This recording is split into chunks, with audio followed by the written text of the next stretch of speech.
ছাত্রদের জন্য না, মূলত আমাদের এখানে বিষয় ছিল যে হচ্ছে 5 তারিখের পরে যে স্বৈরাচার পতনের বিষয়টা, যে আমিও চাইছিলাম এবং আমিও হচ্ছে নেমেছিলাম। তো এটার জন্যই আমি চাইছি যে হচ্ছে আমি লাইক একটা দেশে ভালো একটা বা সরকার আসুক, দেশ আবার সুন্দর হোক। কিন্তু না, তার চেয়ে বরং হচ্ছে আরো উল্টোটা হয়েছে, যার কারণে হচ্ছে এখন আমরা যে রাজনৈতিক বিষয়গুলো দেখতেছি, রাজনৈতিক বিষয়টা এখন হচ্ছে বিজনেসে পরিণত হচ্ছে।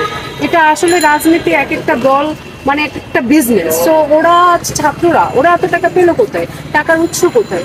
সো ওরা যদি আলাদিনের চেরাগ বা হচ্ছে মাল পানি পাইতে পারে, তো আমিও দল গঠন করলে আমিও হয়তো এরকম আলাদিনের চেরাগ বা মাল পানি পাবো। সো আমি কেন রাজনৈতিক দল গঠন করতে পারবো না? ওরা কি ওরাও শিক্ষিত, পড়াশোনা জানে, আমিও শিক্ষিত, পড়াশোনা জানে, লিখতে পারি, কথা বলতে পারি, তো আমি কেন রাজনীতি করতে পারবো না? ওরাও তো গরিব ঘরের পোলা পায় না, আমিও সেম। তাহলে কেন ওরা এত টাকা পেলো কোথায়? তাহলে আমারও সেম ওইভাবে টাকা আসবে। তো ওইভাবে আমিও চাচ্ছি আমি একটা নতুন দল গঠন করবো। ওরা পারলে কেন আমি পারবো না? কারণ আমরা তো এটা চাইনি। আমরা তো 5 তারিখের পরে চেয়েছি দেশের ভালো কিছু, দেশ উন্নত হবে, স্বৈরাচার পতন হয়েছে, দেশের একটা ভালো কিছু চিন্তা ভাবনা ছিল। কিন্তু না, সেটা অনুযায়ী দেখি তারা রাজনৈতিক দল গঠন করেছে। তার মানে রাজনৈতিক দল একটা হচ্ছে বিজনেস। এই রাজনৈতিক দল গঠন করলে এক একজনে এক এক কিছু হচ্ছে, হয়তো ভালো কিছু পায়, আলাদিনের চেরাগ পায়, হয়তো ভালো মাল পানি কামাইতে পারে না। রাজনীতির প্রতি মানুষের এত অ্যালার্জি কেন, আর রাজনীতির প্রতি মানুষ এত দুর্বল? হ্যাঁ, এই জন্যই আমি মূলত হচ্ছে এই জন্য চাচ্ছি যে আমিও দল গঠন করবো। আর আমি নতুন করে এই দল গঠন করবো। আমি চাই সাংবাদিক ভাই বোন এবং সবাই যেন আমার পাশে দাঁড়ায় এবং আমার সাথে। হ্যাঁ, এবং আমার যে রাজনৈতিক দলের মধ্যে সকল শ্রেণীর মানুষ থাকবে, এখানে কারো প্রতি কোনো রকমের কোনো কিছু করা হবে না। সবাই সবার স্বাধীনভাবে চলতে পারবে, স্বাধীনভাবে থাকতে পারবে। এটা হচ্ছে যার যার ব্যক্তি স্বাধীন। আমি কারো ব্যক্তি স্বাধীনতায়ও হস্তক্ষেপ করবো না যে অমুক দল আসবে। ওই যে শুনিকে, আপনি কি আল্লাহর চেয়ে বড় কিছু হয়ে গেছেন? আপনি কি আল্লাহ হয়ে গেছেন? অবশ্যই না। আমি যদি কোনো কিছু করে থাকি, রং কিছু করে থাকি, আমার আল্লাহ আছে, আল্লাহ আমার সেই জিনিসের ইয়ে করবে। এখন আমরা মানুষেরা যদি সবকিছুর মধ্যে ধর্ম ঢুকাই দিই, যে কোনো পয়েন্টে, যে কোনো বিজনেসে, যে কোনো রাজনৈতিক বিষয়ে, আমাদের দেশে এখন এমন একটা অবস্থা হয়ে গেছে যে মানুষ প্রতিটি কথায় কথায়, প্রতিটি ইয়েতেই মানুষ হচ্ছে কি ধর্ম ঢুকিয়ে দেয়। এই ধর্ম জিনিসটাকে পুঁজি করে একটা বিজনেস করতেছে। ওই যে শুনছি জামাত আসলে মহিলাদেরকে নাকি, এটা আসলে আমি চাই না মানুষ এগুলো নিয়ে আলোচনা করে। এখানে জামাত আসলে মহিলাদেরকে ইয়ে করবে, তো এটা হচ্ছে একান্ত হচ্ছে তাদের ব্যক্তিগত ব্যাপার, এবং হচ্ছে মহিলারা কি করবে না করবে সেটা তো তাদের দেখার বিষয় না। এটা দেশটা হচ্ছে আমাদের, আমরা এই দেশে জন্মগ্রহণ করেছি, আমরা দেশের নাগরিক, আমরা রোহিঙ্গা না, ভাড়াটিয়া না। তো সবাই এই দেশের নাগরিক, এবং নারী পুরুষ সবাই সবার মতো চলবে। আপনি আমি কে তাদের প্রতি হচ্ছে মানে হস্তক্ষেপ করবো? তাদেরকে কেন ইয়ে করবো? দরকার নাই তো। জুলুম করে তো কোনো কিছু করা যায় না। মানুষকে ভালোবেসে সুন্দরভাবে মানুষকে একটা পথ পরিচালনা করা যায়। ফোর্স করে, জোর করে, এই করে সেই করে কিছু করা যায় না। এগুলো করে কি জান্নাতের টিকিট কাটা যায়? যে প্রোগ্রামে যখন কথা বলে, রাজনৈতিক বিষয় নিয়ে কথা বলে, সেখানেও ধর্মের কথা ঢুকায়। আরে ভাই, ধর্ম এখানে আনেন কেন? কথা বলেন, নর্মাল ভাবে কথা বলেন। আপনি আল্লাহকে ডাকেন, আপনার আল্লাহরে আপনি ডাকেন, আমার আল্লাহরে আমি ডাকবো। নামাজ কালাম পড়েন, আমি নামাজ কালাম পড়বো। এগুলোকে দেখানো কি? এগুলো তো লোভ দেখানো। এগুলোকে বলে না যে সে একেবারে ফেরেশতা। আজকাল যে দেখেন 5 ওয়াক্ত নামাজ পড়ার পরও হচ্ছে অনেকে দেখি লুচ্ছামি, 2 নম্বরি, চুরামি, ডাকাতি এগুলো করতেছে। এবং হাদিসে এটাও আসছে যে 5 ওয়াক্ত নামাজ পড়ার পরও কিন্তু সে জাহান্নামে যাবে। এবার কেন যাবে? এবার বিষয়টা বুঝে নেন।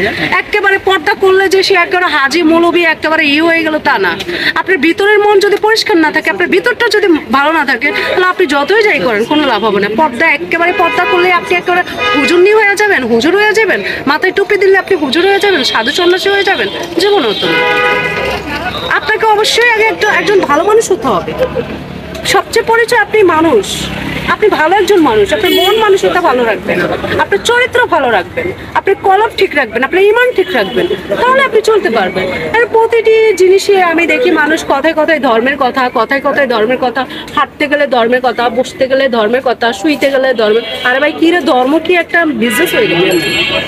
ধর্মকে ধর্মের জায়গায় রাখো, তুমি তোমার জায়গায় থাকো। সবকিছুতে ধর্ম কেন ঢুকে? আমাদের ইসলামটা এত কঠিন হয়ে যায় না? আমাদের ইসলাম ধর্মকে কেন তুমি তোমরা নিচে নামাইতেছো? কেন আমাদের ইসলাম ধর্মটাকে পুঁজি করে বিজনেস করতেছো? কেন তোমরা আমাদের ইসলাম ধর্মটাকে নিয়ে খেলতেছো? ইসলাম একটা শান্তির জায়গা। সো প্লিজ দয়া করে ধর্ম ব্যবসা বন্ধ করুন, দয়া করে এই ধর্ম ব্যবসাগুলো থেকে আপনারা বের হয়ে আসেন। প্রতিটা জিনিসে আল্লাহ আল্লাহ করবেন না, কারণ আপনি আপনার আল্লাহকে ডাকেন, মনে মনে ডাকেন, করে ডাকেন, আর নামাজ কালাম পড়েন, এই করেন সেই করেন, দান খয়রাত করেন, এইসব দেখিয়ে মানুষকে একেবারে বুঝাতে চাচ্ছেন যে আপনি হচ্ছেন একজন ধর্মভীরু মানুষ এবং আপনি হচ্ছেন আল্লাহর ওলি, এরকমটাই তো বুঝাতে। কেন দল গঠন করবেন? কেন দল গঠন করতে চাচ্ছেন? আপনার ক্ষোভটা কি? ছাত্রদের থেকে আপনার যোগ্যতার জায়গাগুলো যদি আলাদা করতেন। আমার যোগ্যতা কি কি দরকার? যোগ্যতা আমি একজন দেশের নাগরিক, আমি একজন মানুষ, এর চেয়ে আবার কি যোগ্যতা লাগে? ওরাও কথা বলতে পারে, আমিও কথা বলতে পারি, আমিও লিখতে পারি, আমিও পড়তে পারি, আর কি যোগ্যতা লাগে? টাকা পয়সা ওরা টাকা পয়সা পাইলো কই? ওদের তো তখন টাকা পয়সা ছিল না। ওরা যে দল গঠন করছে তখন তো ওদের টাকা পয়সা ছিল না, ওরা এখন টাকা পয়সা পাইলো কই? সেম আমিও যখন দল গঠন করি ওদের মতো আমি আলাদিনের চেরাগের মতো টাকা পেয়ে যাবো, তাই না? হ্যাঁ, ওরা পেয়ে গেছে, আমি পাইতে কতক্ষণ লাগে? আর ওরা যদি দল গঠন করে আমি দল গঠন কেন করতে পারবো না? হোয়াই? ওরাও তো মানুষের মধ্যে পড়ে, নাকি আমি মানুষের মধ্যে পড়ি? নাকি রোবট? তাও তো না, তাই না? অবশ্যই আমি দল গঠন করবো, দল গঠন করতে চাচ্ছেন? করতে চাচ্ছি, কারণ দল গঠন রাজনীতি একটা এখন বিজনেস। রাজনীতি করলে অনেক টাকা পাওয়া যায়, মাল পাওয়া যায়, মাল পানি কামানো যায়। সবাই তো তাহলে কেন রাজনীতি করে? কেন রাজনীতির দল গঠন করবে? কি কারণে? ওয়াই? তার হচ্ছে রাজনীতি একটা লাভজনক জায়গা, রাজনীতি একটা হচ্ছে বিজনেসের জায়গা। রাজনীতি করলে মাল পানি পাওয়া যায়, রাজনীতি করলে, রাজনীতির দল গঠন করলে আলাদিনের চেরাক পাওয়া যায়, টাকার বস্তা পাওয়া যায়, খড়ি পাওয়া যায়।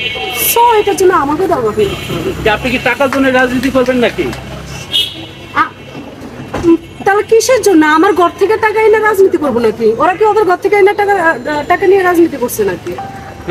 ওদের জিজ্ঞেস করেন ওদের কই থেকে টাকা, কি সম্পদ বিক্রি করছে, টাকা পাইছে কই, এত টাকার উৎস কোথায়? ওরা কিভাবে রাজনীতি করলো? ওরা যেভাবে রাজনীতি করলো আমি সেভাবে রাজনীতি করতে চাই, সমান। এই জন্যই আপনি দল গঠন করতে চাচ্ছেন? হ্যাঁ। আপনার কি ইচ্ছা কি এখনই জাগছে নাকি আগে থেকে এই চা বিক্রি? না, আমার এখন থেকে 5 তারিখের পরে আমি তো নামছিলাম। 5 আগস্ট জানেন যে আমার সে ভিডিও আছে, সবকিছু আছে। ভিডিও রাখছেন? হ্যাঁ, অবশ্যই আছে, সবই আছে। আমি 5 তারিখের পরে নামছিলাম, যে 5 তারিখের পরে আমি আন্দোলনটা করছিলাম। 5 তারিখের পরে করছিলেন? তো আমি তো নামছিলাম যে হচ্ছে এই স্বৈরাচার গেলে হচ্ছে দেশের একটা কি মানুষ একটু ভালো থাকবে বা কিছু, কিন্তু কোঠার যে আন্দোলন সেটা না হয়ে মনে করছে একটা সুন্দর একটা সমাধানে আসবে বা কিছু, কিন্তু না, রাজনীতি করে 5 তারিখে নেমে 5 তারিখে তো শেখ হাসিনা চলে যায়। দেখি আর একটু সামনে দেখেন। এদিকে।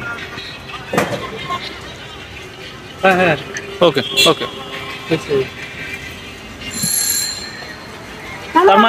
কি জন্য আমি নামছি? দেশের ভালোর জন্য নামছি, যে যাতে এই স্বৈরাচার গেলে দেশটা ভালো থাকবে। কিন্তু না, ওরা দেখে নতুন করে ফোন দিয়ে আসছে রাজনীতি করবে, রাজনীতি দল গঠন করবে।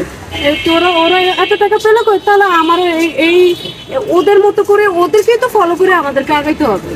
ওরা তো নতুন মুখ না, নতুন মুখকে ফলো করে নতুন ধান্দা করতে হবে।